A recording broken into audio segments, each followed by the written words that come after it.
Olá! Seja muito bem-vindo à versão completa do Educação nas Virtudes. Aqui nós vamos falar sobre educação, mas com uma visão diferenciada sobre a educação. E eu vou ajudar você a entender como ajudar o seu filho a caminhar em busca da maturidade.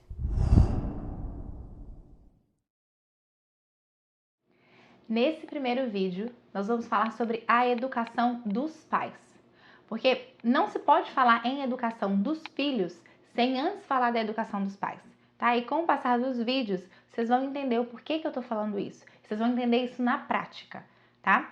Os pais, eles precisam ser os primeiros educados para que seja possível educar os filhos, tá? Trabalhar na educação pessoal é um passo para agora, independente da fase da vida em que você se encontra. Então, se você é solteiro ou se você já é casado, se você é um adolescente ou se você é um idoso, se você ainda não tem filhos ou se você já tem 10 filhos, não interessa. Trabalhar na educação pessoal é um passo para agora, tá? E a primeira coisa que a gente precisa saber é que a comparação com o normal é algo muito ruim para se ter como referência, tá? Nós acreditamos que o que a gente está vivendo é normal porque as pessoas à nossa volta passam pela mesma coisa, tá? Então, casamento desestruturado hoje em dia é normal, briga entre os cônjuges é normal, filhos que não conseguem se comportar é normal, divórcio mais do que normal, não é? Por quê? Porque as pessoas à nossa volta passam pela mesma coisa. Então isso acaba virando normal. Nós acreditamos que o caos é normal simplesmente porque a vida das pessoas à nossa volta é um caos, tá? E aí é que mora o problema.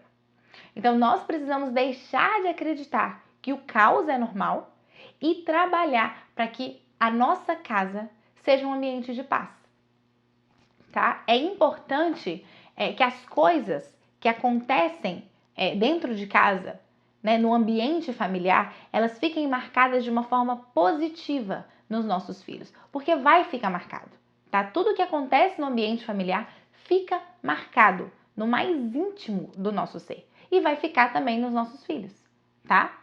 Então, no ambiente familiar é necessário que todo mundo esteja bem. E aí, não só as crianças, né? Que é o que normalmente a gente vê por aí, né? Todo mundo olha para a criança e o resto da família vive em torno da criança, né? Não é assim.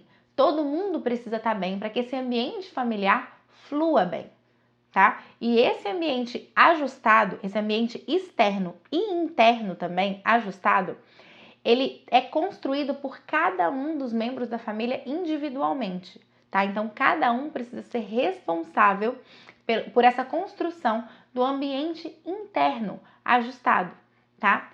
Depois, ele vai ser construído, né? Depois que cada um desses membros da família trabalhou a sua educação pessoal. Então, dois seres trabalhados na educação pessoal vão agora trabalhar a sua relação, tá? Então, primeiro, ele vai ser construído por cada um dos membros da família. Depois, ele vai ser construído no casal, tá? Os dois, nessa relação do casal, um casal maduro, vai trabalhar esse ambiente ajustado, para que só depois esse casal maduro e trabalhado consiga transbordar um ambiente de paz na casa, na rotina, nos filhos, tá? Então, primeiro a gente trabalha individualmente, depois no casal. Por que no casal? Porque o casal é o pilar da casa, tá? Esse casal vai ser o sustento daquela casa. Tudo vai girar em torno do casal, das decisões do casal, tá? O casal vai cantar a música, vai tocar a música que o restante da casa vai dançar, tá bom? Então, esse ambiente ajustado, um ambiente saudável, ele é possível, gente. Só que ele é fruto de um esforço diário, tá? É todos os dias. Um esforço diário de todos os membros da família, inclusive das crianças, tá? Então, vamos falar um pouquinho desse primeiro passo, que é a educação individual, tá? E sobre os processos que a gente vivencia como ser humano. Então, os processos que o ser humano vivencia, começando pelo nosso motor. O que é o motor do ser humano, tá? O ser humano, ele tem algo dentro de si que o impulsiona em busca da felicidade. A felicidade é o motor do ser humano, tá? Todo mundo quer ser feliz. O que acontece? Acontece que nós acabamos jogando a felicidade para ocasiões circunstanciais, tá? Então a gente fala, eu vou ser feliz quando eu me casar. Ou, eu vou ser feliz quando eu tiver um filho. Ou, eu vou ser feliz quando eu tiver esse emprego. Ou, eu vou ser feliz quando eu tiver dinheiro para comprar isso ou aquilo. Né? Não é isso que a gente faz? Por que a gente faz isso? Isso acontece porque nós confundimos a felicidade com o prazer, tá? E felicidade e prazer são duas coisas completamente diferentes, tá? O prazer é uma sensação física gostosa. Então, alguma coisa externa vai entrar em contato com você e você vai sentir gostosinho, vamos dizer assim. Você sente uma sensação gostosa. Isso é o prazer. Então, sexo dá prazer. Comer um sanduíche dá prazer. Beber um copo de água gelada num dia quente dá prazer. Alguém te admirando dá prazer. Ganhar uma discussão dá prazer, tá? Então, é tudo que você sente fisicamente gostosinho, tá? Então, você sente uma massagem ou no seu corpo ou no seu ego, tá? Isso tudo dá prazer, ok? Mas a felicidade, ela não pode ser acessada através de alguma coisa que está fora de você, de algo externo. Muito pelo contrário, a felicidade, ela está dentro da gente. E a gente só encontra essa felicidade quando a gente mergulha de cabeça na circunstância atual que a gente está vivendo. E a gente encontra nessa circunstância o pleno sentido de servir e de amar, tá? Então, quando a gente mergulha nessa circunstância e a gente encontra, a gente reconhece a nossa missão de vida e a gente sente que estamos cumprindo com essa missão de vida, tocando outra pessoa, você encontra felicidade. Mesmo que você esteja cansado, sujo, destruído, que você esteja fedendo, ainda que você não tenha no seu corpo uma sensação gostosa, ainda que você não tenha uma sensação de prazer, você é feliz. Porque a felicidade, ela não está no corpo. A felicidade, ela está na alma.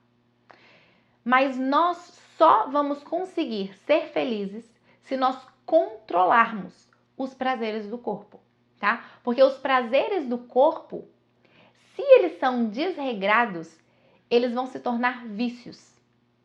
E os vícios, eles não permitem que nós sejamos livres para escolher o que é certo e cumprir a nossa missão de vida. E é só assim que a gente consegue ser feliz, né? Cumprindo a nossa missão de vida. Reconhecendo que nós estamos realmente fazendo o que a gente precisa fazer, tá?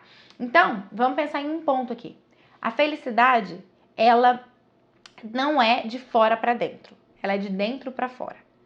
Mas a gente precisa olhar para dentro, tá?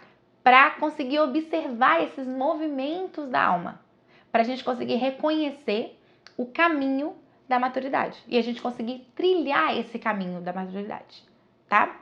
Então, não existe, gente, em hipótese alguma, felicidade sem maturidade. Ok. É importante que os pais, eles, caminhem em busca dessa maturidade, tá? Para que essa maturidade transborde nos filhos. Então, é isso que é um ambiente interno ajustado. É a maturidade que vai transbordar nos filhos. E aí, esses filhos, vão ter, então, um ambiente saudável para poder se desenvolver, tá? Mas o que é a maturidade? Como que a gente trilha o caminho da maturidade? O que é isso, né? Então, a gente vai começar aqui a falar um pouquinho sobre um tema bem específico, tá? Que é a análise da substância humana, tá? O que é que forma a gente? Do que nós somos feitos? Como que a gente age? Tá? E por consequência disso, para onde que a gente caminha? Qual é a nossa tendência? Qual é a direção que a gente costuma seguir? tá? Então, vamos começar reconhecendo e analisando todas as substâncias que existem, não só a substância humana, pra vocês entenderem o que é que eu tô falando, tá? Então, a primeira substância que a gente tem é a substância mais pobre em complexidade, tá? Que é o ser mineral, a substância mineral. Então, o ser mineral, ele não faz muita coisa, tá? As únicas coisas que ele faz é exercer peso sobre a Terra e refletir luz. Pensa, então, por exemplo, numa pedra. A única coisa que a pedra faz é exercer peso sobre a Terra por causa da gravidade e refletir a luz que faz com que a gente enxergue ela. Só isso, né? Não tem mais nada. Então, superior ao mineral em complexidade, ao ser mineral, a gente tem o ser vegetal, tá? O ser vegetal, ele também exerce peso e reflete luz, assim como o ser mineral. Mas ele tem a capacidade de transformar o ambiente. Então, pensa, por exemplo, em uma árvore. Uma árvore, ela transforma luz em alimento, não é? Então, uma árvore, ela consegue transformar os minerais da terra em folhas, em fruto, em seiva, né? Então, o ser vegetal, ele consegue transformar o ambiente, tá? O ser animal, né, que é o próximo em complexidade, então o ser animal, ele além dessas características, né, dos dois últimos seres, ele também tem a capacidade de locomoção, e isso amplia a capacidade de transformação dele. Ele não se transforma só aqui, ele transforma em outros lugares. Além disso, o animal ele tem funções executivas. O animal ele tem intelecto, ele tem memória, ele tem inteligência, ele tem raciocínio, ele consegue reconhecer padrões, né? Os animais, eles têm sentimentos, eles têm sensações, eles têm instintos, tá? O próximo seria o ser humano, tá? Então, o ser humano, ele tem todas essas características anteriores, de todos os seres anteriores, né? E aí é importante a gente reconhecer essas características para a gente identificar como que a gente é movido por essas características, porque a gente tem também essas características, tá? Mas o ser humano, para além do ser animal, né, para mais que o ser animal, ele tem uma coisa que é propriamente humana. O que que é? Qual que é a diferença do animal para o ser humano? O ser humano, ele tem vida interior. Então, nós, diferente dos animais, a gente também vive para dentro. Os animais, eles só vivem para fora. Nós vivemos para dentro, tá? Então, os animais, eles também têm memória. Mas nós, seres humanos, temos a capacidade, por exemplo, de usar a memória para alimentar a nossa imaginação, por exemplo, tá? Para alimentar o nosso raciocínio, né? Então, os animais, eles também reconhecem padrões, mas nós podemos reconhecer os padrões e formar conceitos, tá? Então, o que é um conceito? Pera, vamos devagar. Eu vou dar um exemplo aqui de a formação de um conceito físico, para depois a gente pensar em outras coisas, tá? Então, vamos imaginar uma criança que está dentro do carro e ela está aprendendo agora a falar e a nomear as coisas. Então, ela olha para um carro e fala, carro. Aí olha para outro e fala, carro, carro, carro. E aí ela olha para um caminhão e ela fala, carro. E aí o pai dela olha para ela e fala, não, isso não é um carro não, isso é um caminhão. E aí a criança começa numa tentativa, né, de acerto, e ela vai de erro e acerto nomeando as coisas. Carro, caminhão, caminhão, carro. E o pai dela vai corrigindo ela, não é isso? Não, isso não é um carro, isso é um caminhão. Não, peraí, isso aqui não é um caminhão, é um carro grande, né? E isso vai formando na cabeça dessa criança o conceito de caminhão.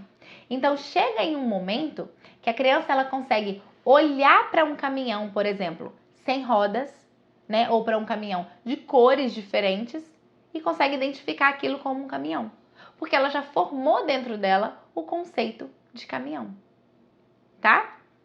Então isso é um conceito, mas para além dos conceitos físicos, nós, seres humanos, temos a capacidade de formar conceitos abstratos. Então, por exemplo, a partir de várias experiências, a gente forma o conceito de justiça.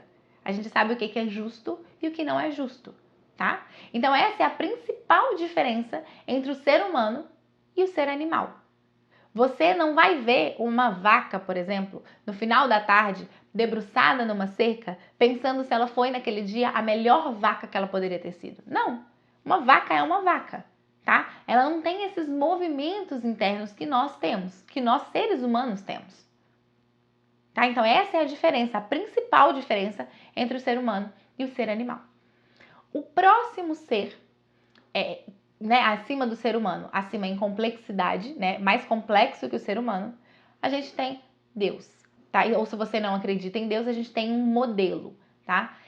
Então a gente consegue enxergar um modelo e a gente vê isso pelo fato de que em algum lugar dentro de nós a gente tem acesso a um modelo que é 100% bom, belo e harmônico.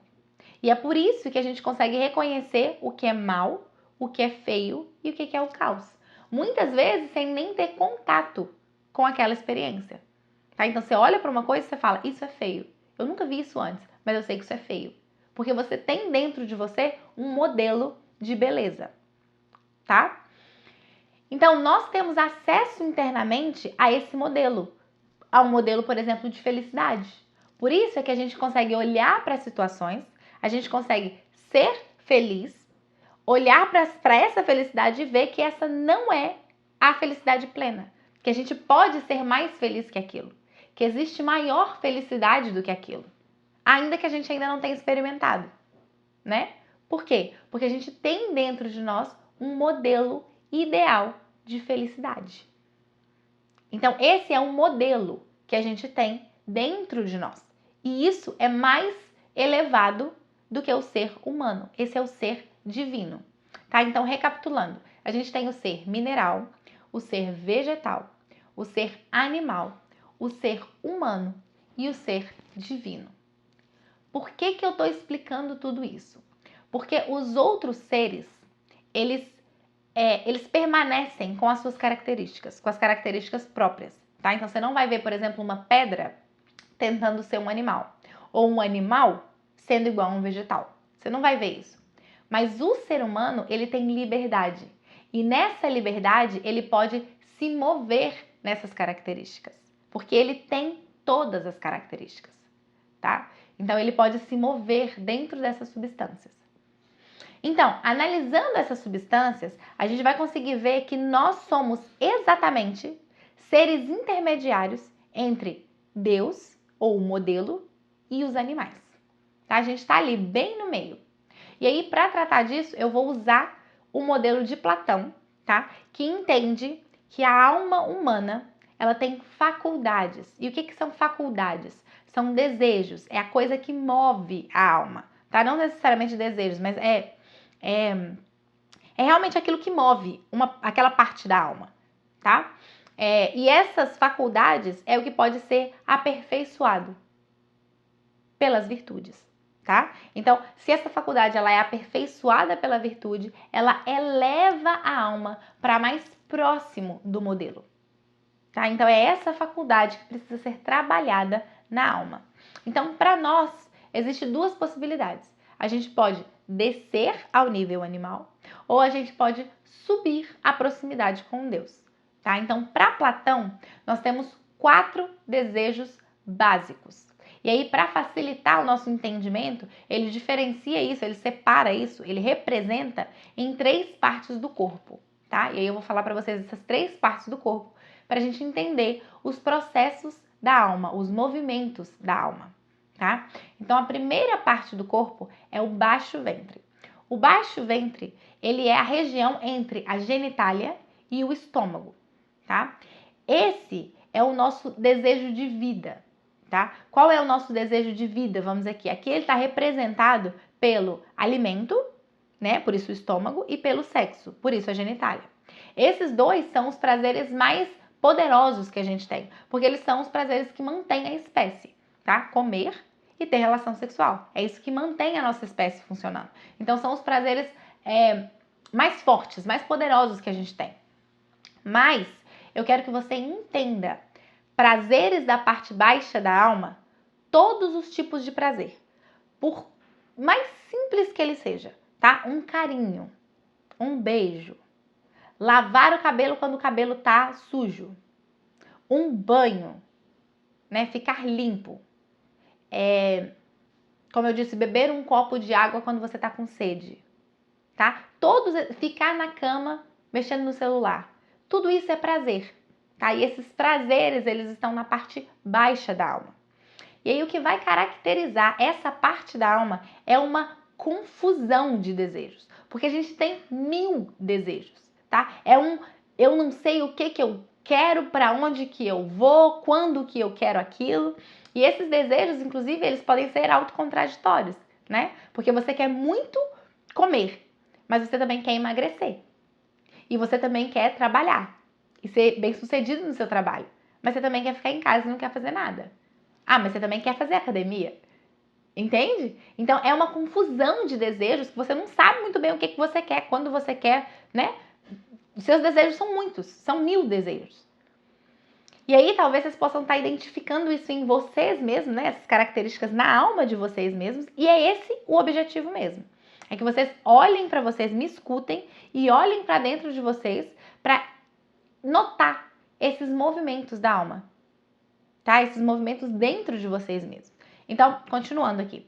A faculdade da parte baixa da alma vai ser o apetite, tá? O apetite aqui é aquilo que você quer, né? Você quer aquilo, você quer um monte de coisa. Esse vai ser o apetite. E essa que vai ser a faculdade da parte baixa da alma, tá? E é esse apetite que vai poder ser elevado ou rebaixado, tá? Então, se o apetite ele for bem desenvolvido, ele vai se tornar uma virtude. Se ele for mal desenvolvido, ele vai se transformar em um vício, tá? As faculdades da alma, elas vão ser geridas pelos hábitos. Então, a educação é o que vai dar pra gente os bons hábitos. Então, a gente precisa trabalhar a educação, a cultura, tá? Então, igual, por exemplo, aos animais, a gente come. A gente também come, os animais também comem, né? Mas diferente dos animais, nós comemos com talheres, nós comemos na mesa, nós programamos o que nós vamos comer, né? A gente cozinha os alimentos, a gente prepara os alimentos, tá? Então, os animais, eles também dormem, mas nós temos horário para dormir, horário para acordar. A gente não fica o dia inteiro, né, na cama. A gente tem roupa específica para dormir, tá? A virtude que está associada com essa faculdade, com o apetite, é a virtude da temperança. O que é a virtude da temperança? É o autocontrole, é a continência. Porque nessa parte da alma são muitos desejos, são muitos prazeres. Então, se você consegue trabalhar esse apetite, você consegue se controlar, tá? A temperança é o autocontrole, é a continência frente aos prazeres, tá? Se você trabalha bem o apetite, né, que é essa faculdade, se você trabalha bem o apetite ele se torna um apetite virtuoso. Se você não trabalha bem, ele vai se tornar um apetite viciado, tá? A temperança, ela vai ser justamente você não ceder a esses prazeres, porque os prazeres, eles vão querer sugar tudo o que você tem, tá? E, gente, eu não tô brincando. Nós já vimos, por exemplo, no consultório, pessoas que comem exageradamente, pessoas que vomitam para poder comer mais, pessoas que não conseguem de forma alguma fazer dieta, tá? Pessoas, por exemplo, que se masturbam 15, 17, 19 vezes por dia. Essas pessoas, elas foram completamente tomadas pelos próprios vícios. Elas não vivem mais. Elas apenas respondem aos vícios, respondem aos prazeres e aos desejos dela, tá? Então, essa é a parte baixa da alma, ok? É a parte do baixo ventre, ok? Então, quando eu falar de prazeres baixos, é a isso que eu tô me referindo, tá? Essa parte da alma com todas as sensações e com todos os prazeres, tá? A próxima parte da alma vai ser o peito. Então, a faculdade dessa parte da alma é a vontade. Uma pessoa que tem uma vontade mais desenvolvida, ela pode perceber nela uma energia que não se deixa dominar pelos prazeres, tá? E que mobiliza o corpo na busca pelo bem. Então, isso é uma pessoa que tem uma vontade mais forte. Então, uma pessoa que tem essa vontade mais forte, mais desenvolvida, ela é capaz, por exemplo, de acordar todos os dias às 5 horas da manhã para cuidar da família, ou para fazer as suas orações, ou para ir trabalhar, tá? Porque ela tem a vontade forte. Essa pessoa, ela não vai, por exemplo, se atrasar para o trabalho porque ela estava assistindo uma série, ou porque ela dormiu demais, tá? Por quê? Porque ela tem a vontade forte o suficiente para não ceder aos prazeres e fazer o que ela precisa fazer. A vontade bem formada, ela gera a virtude da fortaleza, tá? A virtude da fortaleza é justamente essa resistência ao desprazer, tá? E aí eu consigo resistir à minha sensibilidade em busca de um bem maior. Então, a temperança e a fortaleza são a mesma coisa? As duas são resistência ao desprazer? Tá. As duas são resistência ao desprazer, mas qual que é a diferença? A temperança, ela é esse primeiro movimento de resistência mesmo ao desprazer, tá? Então, na temperança, ainda tem uma luta interna, vamos dizer assim. Você olha, por exemplo, para a comida e você quer comer comida, você precisa fazer um esforço para não comer aquela comida. A fortaleza não. A fortaleza é como se fosse uma temperança que virou um hábito. Então, na fortaleza, você tem a vontade forte o suficiente para olhar para aquela comida e falar, não, eu não quero comer. Quer dizer, eu quero comer, mas eu não vou comer. Então, não tem mais essa briga interna, tá? A pessoa ficou forte. É justamente isso. Tá? Então, se você pensa assim, em uma imagem de alguém forte, o que é alguém forte para você? Você olha e fala, nossa, fulano é forte. Então, o que é? Vamos supor, então, uma pessoa que passou em um concurso público, né? O que essa pessoa teve que fazer? Vamos supor que ela estudou 2 anos para passar num concurso. Então, ela teve que adequar a alimentação dela. Ela teve que fazer uma atividade física para conseguir, né, estudar melhor. Ela teve que rejeitar, muitas vezes, sair com os amigos ou rejeitar ir na casa de outras pessoas porque ela precisava ficar estudando. Ela teve que ter disciplina para ficar ali em cima dos cadernos, em cima dos livros, tá? Isso é fortaleza. Isso a pessoa vai adquirindo essa virtude da fortaleza. Não, Débora, eu pensei foi num fisiculturista, num cara fortão mesmo.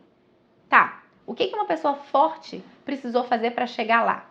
Ele precisou fazer dieta, ele precisou malhar, precisou levantar peso, né? Isso não é gostoso para os nossos sentidos.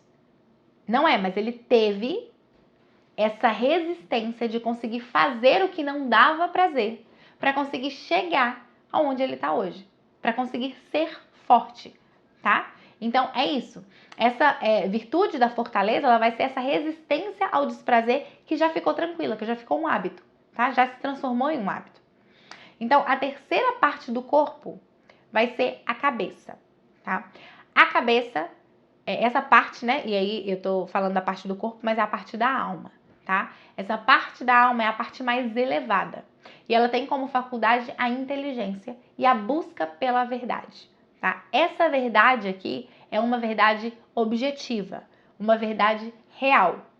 Ainda que essa verdade vá contra o que você subjetivamente pensa, tá? Então essa ideia de a minha verdade, por si só, já é autocontraditória. Porque se você tem uma verdade e eu tenho outra verdade, tem um problema aí, tá? Porque a verdade é verdade.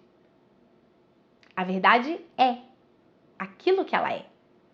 Ela não pode ser verdade para um e falsidade para o outro. A verdade é verdade. Então, se a gente consegue enxergar a verdade, a gente precisa estar disposto, inclusive, a mudar o que a gente pensa subjetivamente, tá? A virtude que vai trabalhar a inteligência é a prudência. Então, uma pessoa, por exemplo, que ouviu tudo que eu falei, que observou dentro dela mesma esses movimentos da alma, tá? Esses desejos desordenados. Se ela virar para mim e falar que o vício não existe, ela está indo contra uma verdade que ela mesma já experimentou, que ela viu e experimentou dentro dela, tá? Essa não é uma pessoa trabalhada na prudência. E às vezes o que acontece é que a pessoa ela não é capaz de reconhecer aquilo ali como verdade. Então ela viu tudo, ela experimentou aquilo, mas ela não é capaz de reconhecer que aquilo ali é uma verdade. Por quê? Porque ela tem um vício nela mesma. E se ela reconhecer aquilo, ela vai precisar mudar esse vício. Tá? Então, muitas vezes é por isso que a gente não reconhece, porque a gente não está disposto a mudar. Então, a prudência, ela vai ser a razão que governa todas as nossas ações, tá? E quando o que comanda o ser humano é essa parte mais elevada da alma, o que a gente tem é uma pessoa sadia, tá? Que pode, se ela quiser, sair dela mesma para viver para o outro, através da virtude da justiça. A quarta virtude é a virtude da justiça, tá? Que já não tem mais uma representação no corpo, porque ela não é para o corpo, ela é para fora de si, tá? É por isso que uma personalidade que é bem formada, né? Ela consegue servir, ela consegue viver para o outro, ela consegue ser justa. E aí ela vai conseguir transformar outras personalidades sadias, tá? Ela vai conseguir formar outras pessoas sadias. Os filhos, por exemplo, mas não só. Porque o ser humano, ele transforma em todos os lugares que ele vai. Ele também tem essa característica. Então, as nossas relações transformam, tá? E uma pessoa sadia, bem trabalhada, ela vai conseguir transformar as outras pessoas também, tá? Vocês lembram lá no começo do vídeo que eu falei que só um pai trabalhado na educação, com a educação trabalhada, é que consegue educar um filho? É justamente por isso, tá? Então, é isso. Somente uma pessoa que é trabalhada nas virtudes da prudência, da fortaleza e da temperança, ela consegue agir com justiça com o outro, tá? Porque ela já é ordenada. A alma dela está ordenada. Então, ela consegue agir com justiça, agir para o outro, agir com amor. Então, para entender melhor, Platão, ele representa a alma com uma imagem, tá? A imagem que ele dá pra gente entender é a imagem de um cocheiro. O cocheiro é o homem que fica em cima da carroça, tá? E que guia os cavalos. Então, ele dá pra gente a imagem de um cocheiro, de um cavalo branco e um cavalo preto, tá? E aí, Platão fala que o equilíbrio, ele vai estar no cavalo branco, tá? O cavalo branco, ele equilibra a carroça porque ele é dócil ao cocheiro. Ele é obediente ao cocheiro, tá? Então, quando o cocheiro fala vai para a esquerda, ele vai para a esquerda. Quando o cocheiro fala vai para a direita, ele vai para a direita. Então, o cavalo branco, ele é dócil aos comandos do cocheiro. O cavalo preto, ele é muito, muito, muito forte. Ele é muito forte, mas ele é incontrolável, tá? O cocheiro não consegue controlar o cavalo preto. Só que o cavalo branco, ele guia o cavalo preto. Então, o cavalo preto, ele só corre. É só isso que ele quer fazer. Ele é forte e ele quer correr. Mas se o cavalo branco vira para a esquerda, o cavalo preto vai junto, tá? Então, o cavalo preto, ele é muito forte. Ele é indomável, mas ele segue o cavalo branco. O cavalo branco, ele não é tão forte. Ele é forte. O cavalo branco é forte, mas ele não é tão forte quanto o cavalo preto, tá? Mas ele é obediente ao cocheiro, tá? Então, o que a gente tem aqui nessa imagem? A gente tem a inteligência, que é o cocheiro, o cavalo branco, que é a vontade, e o cavalo preto, que são os instintos, tá? Eu não posso retirar nenhum dos três. Eu preciso dos três, tá? Se eu tirar o cavalo preto, a carroça não anda, porque o cavalo branco não é tão forte. Mas se eu tirar o cavalo branco, o cavalo preto leva a carroça pro buraco. E se eu tirar o cocheiro, não tem ninguém para guiar, né? Então eu preciso dos três. Os três precisam estar aí, tá? O homem maduro, ele vai ser um cocheiro que consegue equilibrar a força dos instintos com a docilidade de uma vontade bem educada, tá? Então, você precisa ser guiado pela sua inteligência e ter a sua vontade forte o suficiente para controlar os seus instintos. E assim você vai conseguir agir de acordo com a verdade, tá? Então, como eu dizia, se você se deixar governar pela parte baixa da alma, se você se deixar governar pelo cavalo preto, você vai descer ao nível animal, tá? Um cachorro, quando ele está na frente de uma cadela que está no cio, ele não consegue simplesmente escolher não ter relações. Ele não consegue, porque é instinto dele. Ele é completamente escravo dos desejos dele, tá? Ele não pode simplesmente escolher, hoje eu não vou não. Não. A cadela no cio passou na frente dele, ele vai, porque ele é escravo dos desejos dele, tá? É por isso que é o contrário do que, muita gente diz, uma vida cheia de vícios, uma vida cheia de extremos prazeres, não é uma vida de liberdade, tá? Não é à toa, gente, que a gente recebe no consultório todos os dias pessoas que não conseguem mais ser autores da própria história, né? Porque eles se tornaram completamente escravos. Eles deixaram suas vidas serem comandadas pelos desejos e pelos vícios. E agora eles não sabem mais como fazer para voltar atrás, tá? Então, quando você é um pai maduro, a maior parte das vezes o que você vai fazer é sacrificar os seus sentidos, sacrificar as suas sensações, os seus prazeres, para fazer escolhas inteligentes, para agir com inteligência e com justiça, tá? Então eu pergunto para você, qual dessas faculdades está comandando a sua vida, tá? Você é levado pelo apetite, pela vontade ou pela prudência? O que comanda a sua vida?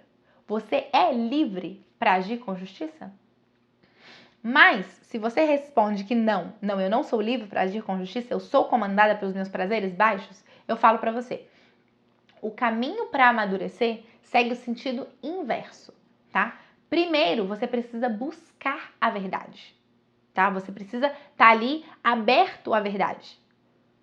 Quando você conhece a verdade, você precisa desejar essa verdade. E só quando você deseja de verdade essa verdade é que você consegue agir em consequência dessa verdade e fazer o que precisa ser feito, tá? Então aqui a gente tem 4 tipos de pessoas. A gente tem primeiro a pessoa que não conhece a verdade, não deseja a verdade e não age de acordo com a verdade. A gente tem a segunda pessoa, que é a pessoa que conhece a verdade, mas não deseja a verdade e também não age por consequência da verdade. A gente tem o terceiro tipo de pessoa, que são as pessoas que conhecem a verdade, que desejam a verdade, mas que não conseguem agir em consequência da verdade. E a gente tem o quarto tipo de pessoa, que é a pessoa que conhece a verdade, deseja a verdade e faz, e age em consequência da verdade. Essa é a pessoa madura. Isso é a maturidade. Onde que você está nessa divisão? Então, para finalizar, eu queria só falar sobre o conceito de virtude, tá? Porque virtude, ela é uma forma correta, uma forma desejável, uma forma moral de ser que eleva a nossa alma para mais próximo de um modelo, tá? Então, esse modelo vai ser um modelo de perfeição que eu falei lá atrás. Então, a virtude, ela vai elevar a nossa alma para mais próximo do modelo de perfeição. As virtudes, elas vão ser sempre contrárias aos vícios, tá? Então, como eu disse, nós temos uma faculdade na alma. Se essa faculdade for bem trabalhada, ela se transforma em uma virtude. Se ela não for bem trabalhada, ela vai se transformar em um vício, tá? Então, é importante a gente fazer uma diferenciação aqui entre a virtude e o valor. Virtudes e valores. Então, você não pode, por exemplo, olhar para uma pessoa que é justa e que é forte e falar assim, eu gostei disso aí, eu gostei dos seus valores, eu vou copiar os seus valores. Ou então olhar para ela e falar assim, mas ela é forte porque ela nasceu para fazer isso. Eu não dou conta de fazer isso, não. Não. A virtude, ela não é uma coisa que a gente copia. Ela é uma coisa que já está dentro da gente. Porque os instintos já estão aqui. Os apetites já estão aqui. A virtude vai ser esses apetites trabalhados, tá? Então, a virtude, ela está dentro da gente. Ela é uma potência da alma. Ela é uma verdade moral da alma. Ela só precisa ser trabalhada, tá? Então a ordem, por exemplo, é uma virtude. A bagunça ou a desordem vai ser um vício, tá? A preguiça é um vício. Qual que é a virtude correspondente à preguiça? A virtude da diligência. O que é a diligência? É uma pessoa que tem boa disposição interior, que responde com prontidão às coisas, que não atrasa, que não demora, que faz as coisas com uma boa disposição interna, sem reclamar, tá? É uma pessoa que busca agir com competência, com eficácia. Isso é o contrário da preguiça, tá? Porque essas duas... a preguiça é o vício e a diligência é a virtude, tá? Então, por exemplo, o medo. O que é o medo? O medo, ele é um instinto, ele não é ruim. Ter medo não é ruim. Se a gente não tivesse medo, muito provavelmente a gente morreria, né? Então, o medo, ele não é ruim. Mas, se a gente não trabalha o medo, nós nos tornamos pessoas covardes. A covardia é um vício. Se a gente trabalha o nosso medo, os nossos medos, nós nos tornamos pessoas corajosas. E a coragem é uma virtude. Tá dando para entender? É isso. Todo mundo pode ser corajoso. Não é que uma pessoa nasce corajosa e outra não. Não. Todo mundo tem medo. A gente só precisa trabalhar esse medo. E se a gente trabalha bem esse medo se transforma em uma virtude. Na virtude da coragem, tá? Então, a virtude, ela vai ser trabalhada através de um ato virtuoso, tá? Que é um ato que vai ser contrário ao vício, totalmente contrário ao vício, tá? E você vai trabalhar essa virtude. Então, com esse ato virtuoso, você vai organizar a sua alma, você vai ordenar a sua alma caminhando para essa virtude, tá? Então, vamos supor, você é uma pessoa desorganizada, né? Você precisa começar a repetir atos da virtude da ordem. Então, vamos supor, você vai acordar de manhã e vai começar a arrumar a sua cama. Todos os dias. Todos os dias. Faça chuva ou faça sol, você vai arrumar a sua cama, tá? Com boa disposição. Você vai lá e vai arrumar a sua cama. Esse ato da virtude da ordem, que inicialmente vai ser difícil para você, com o passar do tempo ele vai se transformar em um hábito. Então vai ficar muito mais fácil. Você vai levantar e vai arrumar a cama, sem nem pensar muito sobre isso, tá? Então vai ser muito mais fácil repetir esse hábito. Até que esse hábito, ele se transforme praticamente em uma segunda natureza sua. Ele vai começar a fazer parte de você, tá? Você não nasceu arrumando sua cama sempre, mas você se trabalhou até você conseguir. E pronto, tá aí? Agora você é uma pessoa organizada porque você arruma sua cama? Não, isso foi um ato da virtude da ordem. Então amanhã você vai organizar o seu armário e vai continuar organizando seu armário. Depois você vai começar a organizar os seus horários. Depois você vai organizar as suas prioridades, as suas metas de vida, tá? Então isso tudo são atos de virtude da ordem, até que você alcance essa virtude, até que você se torne uma pessoa virtuosa. De ato em ato, você alcança a virtude, tá? Então, tudo isso, gente, parece muito complexo. Eu sei, parece muito complexo. Mas, sem entender sobre o funcionamento da alma, não ia dar para entender nada, né? Quando eu falar, por exemplo, sobre treinamento das virtudes nas crianças, tá? Ou quando eu falar sobre o desenvolvimento e fortalecimento da vontade, né? Ou se eu falar de sermos inteligência auxiliar dos nossos filhos.